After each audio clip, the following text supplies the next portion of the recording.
Kaugnay niyan mga kapuso, mukhang meron ng ganitong klase ng mga endeavors dahil ang grupong angkas doon sa pagdinig ng Kamara kagabi, Weng, Hmm.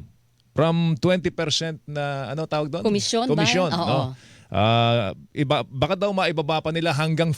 15% Ang tanong, ito ba ay para lamang sa mga motorcycle sa mga taxis or MC, no? pwede rin sa ibang TNVS? Si Oo. George Rieca, yung Executive Officer ng Angkas, nasa ating linya. Sir George, magandang umaga. Si Joel Siweng po ito. Good morning po.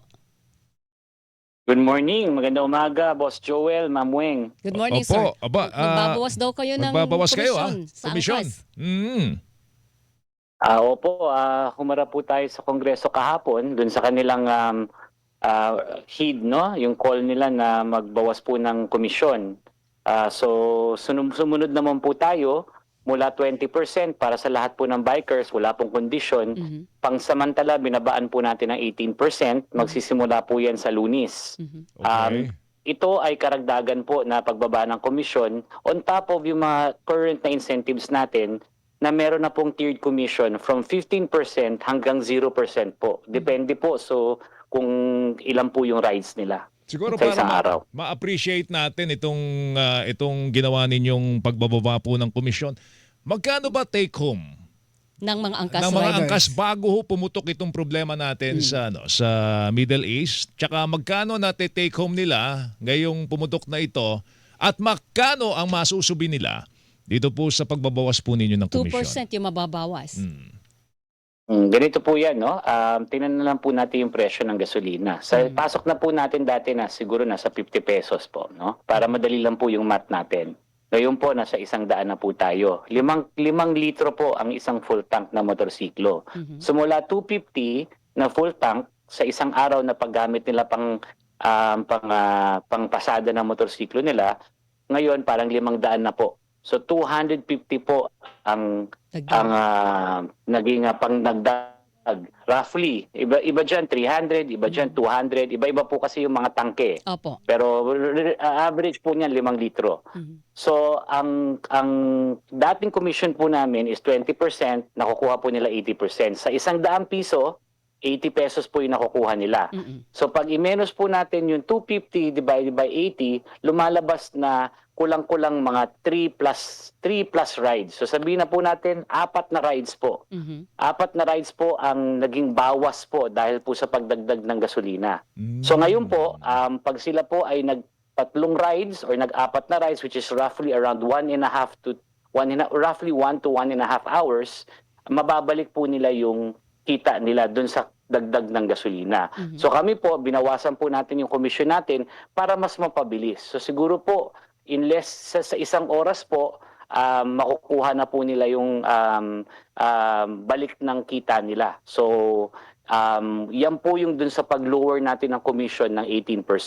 Wala pa po dyan yung commission po natin, yung scheme po natin na pinagkakakitaan din ng driver na pag sila ay nag-ride ng ilang beses sa isang araw, tiered commission o graduated po yung commission nila na bumababayan ng 15% yung unang segment hanggang 0% po. Marami rin po mga bikers po natin na tinatawag po natin na bakbakero. Ito po yung talagang bumabakbak talaga yun. full-timer na talagang Maghapon. mahusay, no? Umaabot po yan ng 0%. Yung iba po between 15 to 0%. Pero Sir, just kung sakali po, magkano yung mawawalang kita sa angkas doon sa 2% na ibinawas sa commission? Wag na po natin pag-usapan yun, Ms. Weng. Ito po kawang gawa po natin para sa taong bayan. Bakit 18% at hindi 10% talagang or 15%? Mahirap din po. Lahat po, ito na lang po, Ma'am Weng. Yung lahat po tayo talagang apektado dito sa krisis ng gasolina. Kasama po yung mga operator. Alam niyo naman po yung pinagdaanan natin. 5 taon po tayo medyo nakatenga. Yung first 3 years, pinasirado po tayo every year. Tapos yung nabigyan po tayo ng pilot study na konting ginhawa sa pagiging legal, nagkaroon po ng pandemya. So 2 taon din po nakatenga yung transportasyon. So may sarili po tayong ayuda na bigay noon. Ngayon lang po tayo nakakaraos, pero unfortunately, nagkaroon po ng krisis. So kailangan we have to do our part. Okay, ito lang Sir George, no, dito sa mga nangyayari ngayon, Marami na nagsasabi, marami mawawalan ng trabaho. Yes. Marami mga kumpanya magsasara. At marami din ang nagsasabi na pagka nawalan sila ng trabaho, ang fallback nila, Weng, yung iba Magmomotorsiklo. magmomotorsiklo na lang, magmomotorcycle rider na lang. Mm-mm. Kundi man yun ang gagamitin nila. Kaysa magkotse sila, mag-4-wheel, magmomotor na lang. Biro mo, 5 litro lang. Oo. Full tank ka na. Pwede. Tapos maghapon mo nang gagamitin Yes. yun, di ba? Oo. Mas makakatipid sila. So yung mga dating nagkokotse, baka Magmomotor magmotorsiklo na lang ngayon at on the side, baka pwede silang part-time. Habal-habal. Mag-part-time ng angkas, di ba? Pwede. Ah, Hindi, pero may quota Tama sila po. eh. May may quota quota kayo, ba di kayo, ba? Sir George? O madadagdagan ba yun? Wala Paano? po. Wala. So Wala po kahit tayong ilan? quota. Doon Walang sa quota. yung unang pinag-usapan po sa Kongreso nung Monday, yung Lunes po, no, pinag-usapan ng lahat ng mga operators at platforms na mayroon silang trade commission. Yun, meron yung rights component. So tayo naman nagpresenta sa Kongreso dahil nga humiling po sila kagabi, itong 18% commission natin na pagbaba mula sa 20%, ito po ay sa lahat po ng rider at wala po ito kondisyon o quota na ilang rides yung kailangan mong gawin para makamit yung 18%. Automatic po to. Kaya nga po, inaanyanahan po namin lahat ng mga riders or gusto mag-part-time, yung mga part-timers natin, mag-angkas na rin po kayo para pangdagdag kita. Kaya lang naman po namin ginawa yung trade commission dati kasi pinaprioritize din po namin yung mga full-time na biker, yung mga ginagamit po yung angkas na pang primary livelihood nila, yung talagang dito lang sila nakadepende. So, George- Kaya po namin ginawa yung trade commission na yun para ma-prioritize po yung mga talagang nagra-ride. Sir George, Pero ngayon, dahil binabaan po natin yung commission natin to 18%, para po to sa lahat ng biker, wala na po itong kondisyon, wala nang ride component. Okay, Sir George, pero ang binabanggit namin na quota, yung limit ba sa bilang ng mga riders sa isang kumpanya? Halimbawa Sa sa isang inyo sa kumpanya, angkas, ilan ang allowed sa inyo na riders? Ayun po, may quota po tayo dyan, Yun, that's pero marami rin po kasing mga riders na pupuntang probinsya. Pag may krisis, marami pong umaalis. So, nagre-revolve, parang revolving door po yan. No? So, meron din po meron din pong pumapalit na mga ibang bagong rider dito sa platform natin. Ilan po ang quota ninyo sa riders? Ilan ang Dito limit? po sa Metro Manila, mga 21,000 po ata, if I'm not 21,000. mistaken, Ma'am Weng. No? Sa I don't angkas have lang the po exact yun. figures on top of my head. Sa angkas lang po yun. Angkas lang po yun. Okay. Opo. Ilan po ang riders nyo Pero ngayon? yun po, 21,000 yung riders po namin sa Metro Manila. Full na. Meron din po kaming riders sa ibang lugar. May ibang quota din po yun. Okay, matanong ko lang kayo, nakatanggap na ba kayo na ayuda? Yung bang inyong mga MC, Opo. taxi Riders. riders, may mga ayuda na natanggap? Opo, nakatanggap po kami ng mga ayuda. Medyo malinis naman yung proseso. Napakaganda po ng proseso ng DSWD. And ako po, pinagmamalaki ko po na naging smooth naman po yung proseso sa angkas. No? Paano po yun, di ba, merong mga riders na may angkas, nasa joyride, nasa move it. Paano yung listahan nun? Nalilinis na yun, Sir George?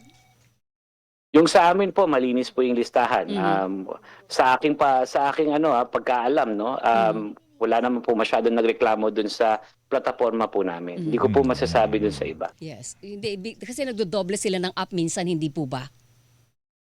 Opo. Okay. Sir George, Meron pong kaunting parte na nagdodoble. alright. Sir George, anong tingin nyo pang pwedeng gawin ng gobyerno para matulungan ang hanay po ninyo? Sana naman po ang pag-usapan po, pag-aralan ng gobyerno. Alam ko naman po yung ating economic managers, pati yung ating magaling na energy secretary, kasama na rin po LTFRB, gumagawa ng iba't ibang programa. Kung pwede po nating unahin yung public utility vehicles na kung magawa ng paraan na mababaan yung presyo ng gasolina namin. Kasi ito po yung ginagamit namin pang araw-araw at ito talagang pangpasada, whole day po yun. Talagang nakasalalay po talaga tayo sa presyo ng gasolina. Pero hanggang sa ngayon, walang batas na naggumigiya sa motorcycle taxi industry? Wala pa pong Wala. batas. Ito po ay inaayos natin sa Kongreso pero meron na pong department order. So ito po ay guidelines, parang interim guidelines na ginagamit po ngayon. Bagong-bago lang po yung department order. Nabalita po yan kahapon sa Kongreso. habang ginagawa po yung batas. Oo, ang tagal So na legal nun. na po tayo, legal na po tayo for all intents and purposes. Alright. Hindi naka-experimental. Parang ganon. Ang tagal ng experiment. Oo. Wala na pong wala na. experiment kasi alam ko LTFRB na po ang ating regulator ngayon in full effect, no? Base lang po dun sa report sa Kongreso kahapon at talagang 100% legal na po tayo.